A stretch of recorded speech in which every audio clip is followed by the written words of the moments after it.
With just 3 days remaining before South Africans make their critical choice in the 29 May general elections, crime levels have reached an unprecedented high in South Africa. In Gauteng alone, the stats from October to December last year paint a very grim picture, with serious crime on the rise.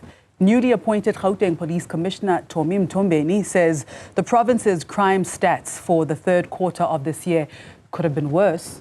Murder and attempted murder increased by 3.8% and 9.4% respectively in Gauteng in the third quarter, while kidnapping spiked by almost 20%. Crime statistics in the Gauteng province for the third quarter show that crime remains high compared to other provinces, despite a 2.6% decline. For more on this, we're now joined in studio by National Chairperson of the Gauteng Community Policing Board, Mr. Thokozani Masilela, electronic security expert and forensic consultant, Paul O'Sullivan, as well as on Zoom, we're joined by criminologist Dr. Hendrik Lochner.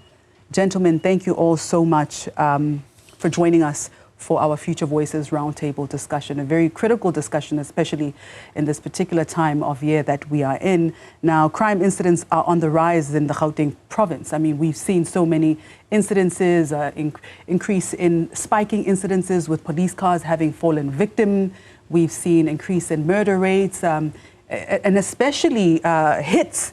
I mean, most recently, we've had high-profile cases that have made their way to the news, and also the unfortunate death of a young 5-year-old boy during a hijacking. So my first question is to you, Thokozani, where are we failing our citizens? Thank you very much for the opportunity. I would like to believe that we have seen new trends of crimes also added into the mainstream. But also we having a problem of, to some extent, unemployment that drives people to petty crimes. We also have a problem of undocumented, whether illegal or illegal, people in the country. But there's just some sense of lawlessness to some extent. I don't know whether it's a demonic practices.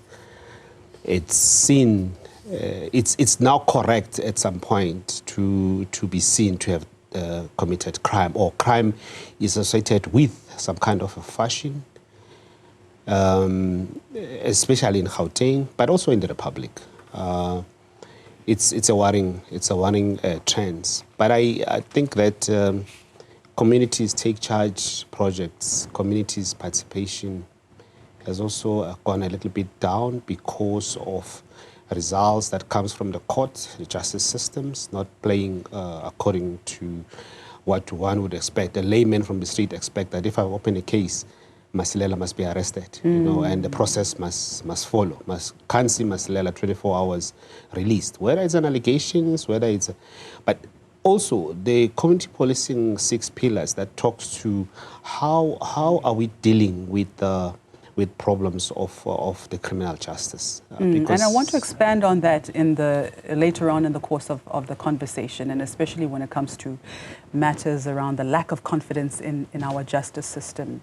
But Paul, I'd like to then, ask you, we've recently seen in the news that brand new cameras have been installed in the Johannesburg CBD, and you designed and developed the first CCTV systems that were used in that city centre as a founding member of the Joburg City Watch all the way back in 1997. And you also pioneered the CCTV system that was used on the streets of Sydney as well in 1998 and 1999 to secure the Sydney Olympics in the year 2000. I mean, that is an astounding feat.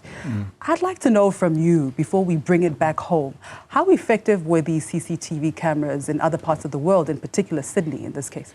Well, CCTV cameras today are a lot more effective than they used to be. If I go back to the 90s, when I was busy designing systems in South Africa and Australia, we had to put tapes in, and then somebody had to be there to physically take out the tapes and put new tapes in case the information was needed for evidence.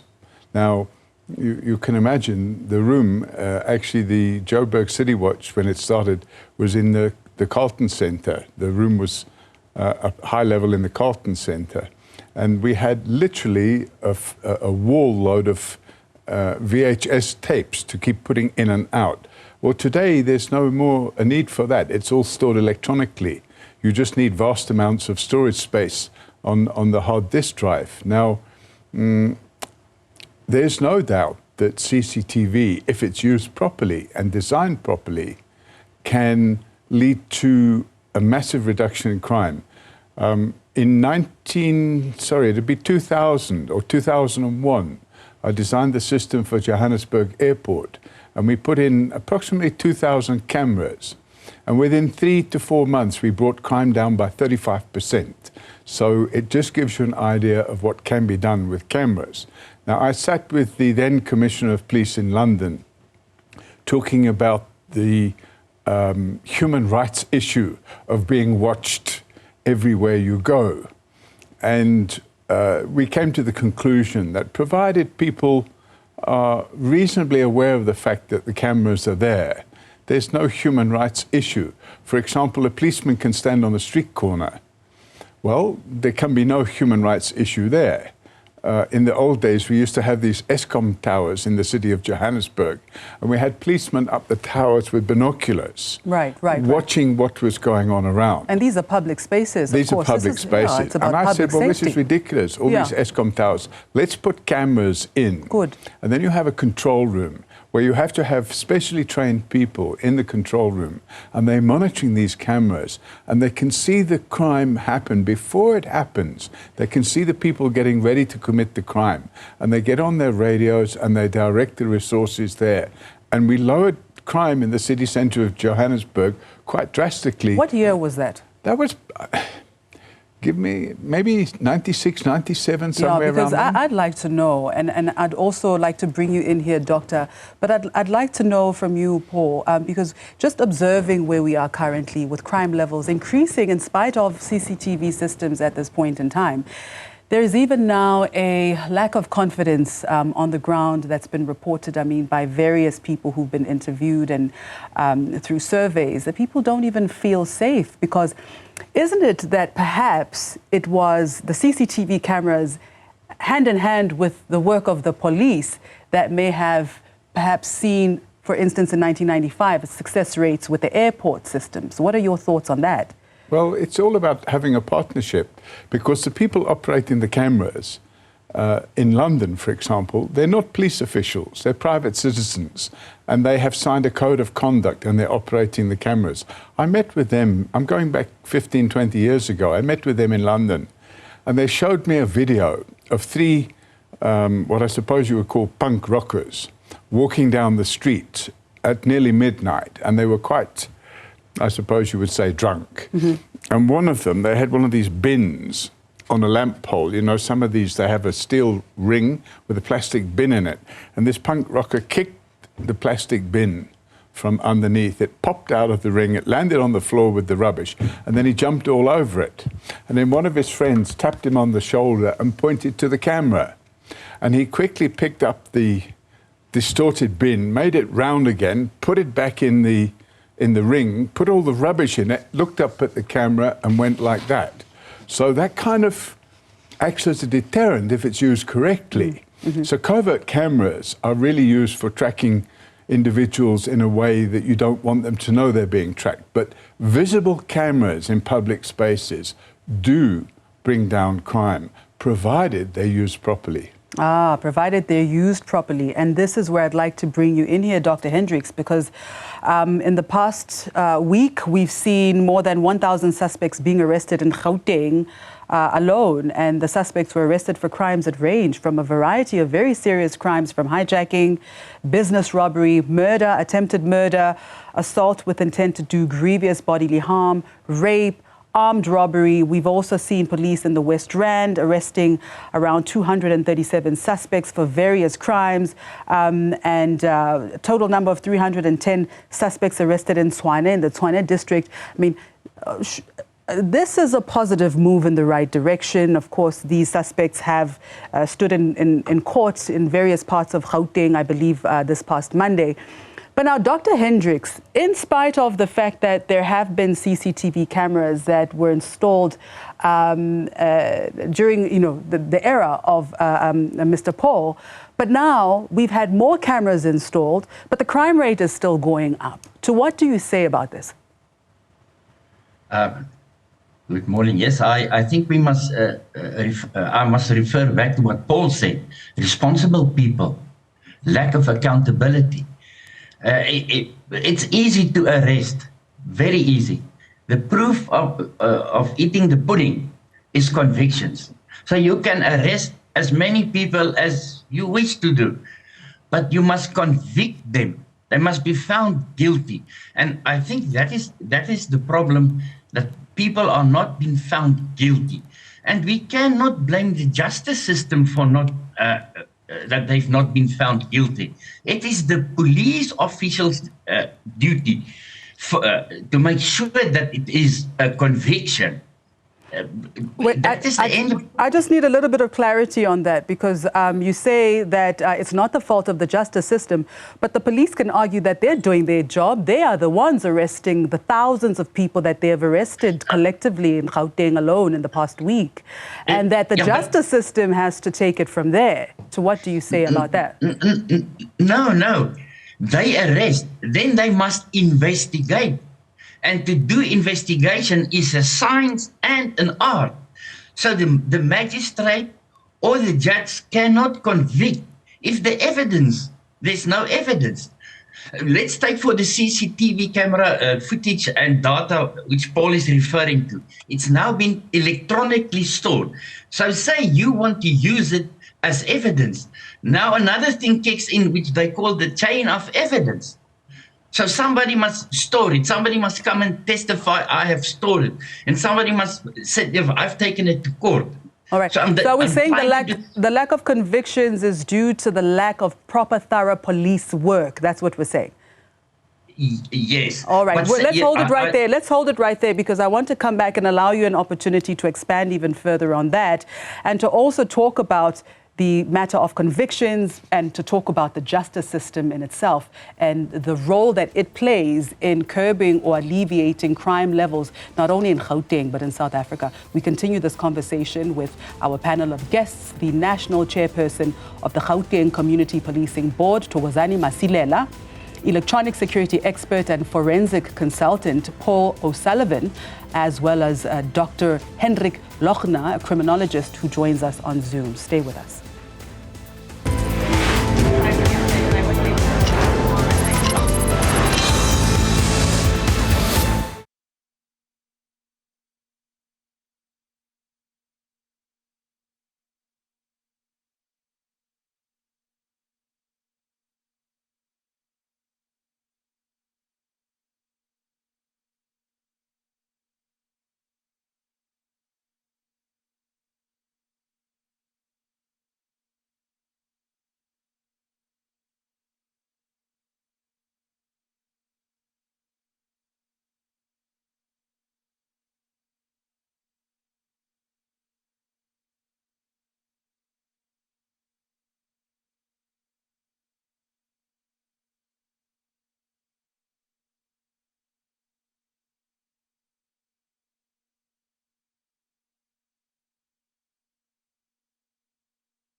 Welcome back to the Weekend Report. I'm Masachaba Kumalo, and we are still in conversation with our panel of guests. The national chairperson of the Gauteng Community Policing Board, Mr. Thokozani Masilela, electronic security expert and forensic consultant, Mr. Paul O'Sullivan, as well as criminologist Dr. Hendrik Lochner, who joins us now on Zoom. So I want to come to you, Thokozani. So we've heard the sentiments of the doctor just before we went to the ad break, who said that the proof of the pudding is in convictions. but now this strongly ties to the police work when it comes to investigations and the processes that have to be followed in order to present a case to court for the justice system to do the rest. So to what would you attribute the low conviction rate? No, not all the time that the police lack of proof of evidence it's also a problem. Yes, to some extent, but you must also remember that South Africa is a democratic country with all these laws, all the human rights, so if I'm arrested, the person is arrested, still has rights that are attached to that. You know, the arresting procedure allows a person to have a bail. You know, it's a democratic right to have a bail, irrespective. Now all this, you would need seasoned police officers, obviously, in as far as investigations is concerned, but you also need smart judges and smart magistrates, because we're dealing with lawyers that have made their business of making hundreds of thousands in defending criminals and acts of criminality, and it's a fact. Lawyers are to some extent associated with thuggery, because at times they defend, and it's a part of the democratic process that you must have. So it's not only that we would say the police. Yes, I agree. Arrest is also, remember, arrest is also a deterrent. You can arrest a person for 48 hours without a charge, but it sent a certain message that for a layman on the street who has opened a case, irrespective of how the justice system will turn out, once you see the person being questioned or taken in or warned to some extent, and that you can't say that these prisons are not just full because the people walk in there. People are convicted. Police have done their work. People have been arrested. So you can't just brush all at once and say, no, it's the justice systems is not doing what it's supposed to do, or the police are not doing what they do. Actually, as a matter of fact, the port of entry is the police. Now, if the point of entry is police, then it means the second entry is the justice system. The third entry is the correctional services, because you're releasing people also from the prisons for whatever the reasons can be. So you can't just blush it one. You need to look at the whole justice systems and in trying to fight and make sure that we remain safe in the Republic. All right. And Paul, just coming to you there, you were in agreement to some extent with the sentiments of Dr. Lochner. We have a fundamental problem in South Africa with the leadership of the police. Now, I launched a court application through our charity Forensics for Justice a few weeks ago to have the head of DPCI, what we call the Hawks, removed.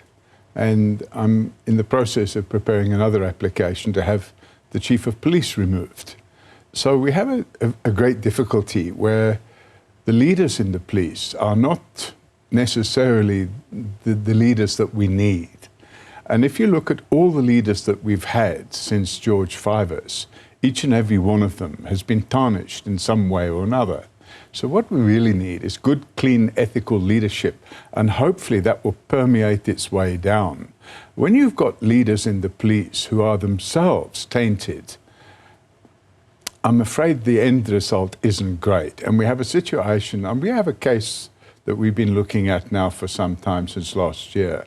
It's a murder case. It was converted into an inquest docket. And when we eventually got a copy of the docket, it was in a complete mess, complete shambles. And the investigating officer on that, I'm not going to name any names, the investigating officer on that was a warrant officer. Now, warrant officer, one would expect that a detective warrant officer would have the necessary skills and ability to put together a docket that's ready for prosecution. That is not the case. This docket was in a complete mess. There were bits missing, pages missing. The whole thing was a total mess. It's taken us 6 months to reconstruct the docket, and on Monday we'll be reapplying with the NPA for the person to be arrested, and simultaneously we'll be asking for the police to appoint a new investigating officer. We went to that investigating officer's boss, who's a full colonel in the police, and we sat with her and we explained all the deficiencies in the docket. And we were gobsmacked when she defended the person by saying, but you know, he's got so much work, what do you expect? That's not the way it should be. All right. So, Dr. Lochner, just to bring it back to you, let's expand a little bit more, as promised, on the matter of convictions.